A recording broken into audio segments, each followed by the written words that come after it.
কিছুদিন আগে জামাতের আমির জনাব ডক্টর শফিকুর রহমান তিনি বলেছেন যে আমরা এমন একটি রাষ্ট্র করতে চাই যেখানে বুলেট প্রুফ গাড়ি লাগবে না।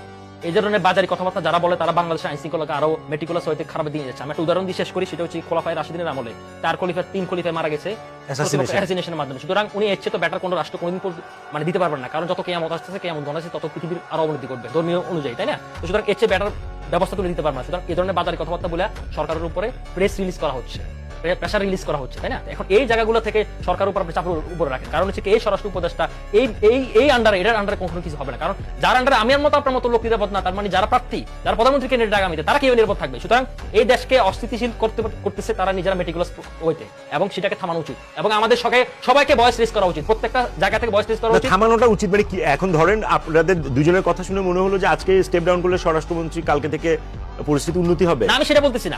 এটাও তো একটা বাজারি না, এটা তো একটা বাজার। আমি বাজারের কথা বলতে বলতেছি না। আমি আপনাকে ধরেন এই 1.5 বছর ধরে তার ব্যর্থতার পাল্লা তো মাপতে মাপতে হাসরের ময়দানে আপনি মিজানো এটার মধ্যে জায়গা হবে না। উন্নতি হবে না, এটা উন্নতি হবে না, এটা না, উন্নতি আমি কেন বলতেছি? আপনারা বারবার বলতেছেন এটা সিস্টেমের মধ্যে এই প্রবলেমটা রয়ে গেছে, এটা ব্যক্তির প্রবলেম না। না, ব্যক্তির প্রবলেম না। আমি যদি ধরেও নেই, ধরেন যে গাড়িটা যেমনই হোক, ড্রাইভারের দক্ষতার উপরে অনেকাংশে ওই গাড়ির ধরেন যে সামনে কিভাবে যাবে বা চলবে এটা নির্ভর করে।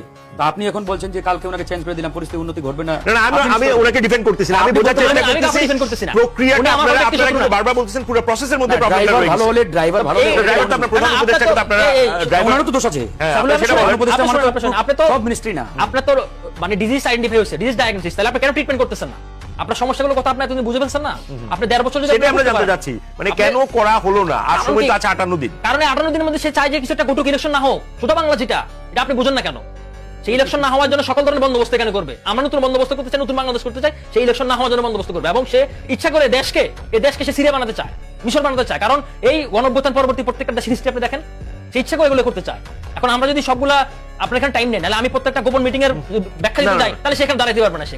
আমি 10 সেকেন্ড শেষ করি, সেটা হচ্ছে কি আমাদের যে অস্ত্রগুলো লুট হচ্ছে সেগুলো উদ্ধার করতে পারে নাই আওয়ামী লীগের গুন্ডা পান্ডার হাতে হাজার হাজার ইলিগাল অস্ত্র রয়েছে। সুতরাং আপনি এগুলোকে মাঠে রেখে জনগণকে ভীত সন্ত্রস্ত করে আপনি কিভাবে ইলেকশন পরিস্থিতি তৈরি করবেন? রাজনৈতিক দলগুলো কেন এখন চুপ করেছে, এটা আমার বড় প্রশ্ন।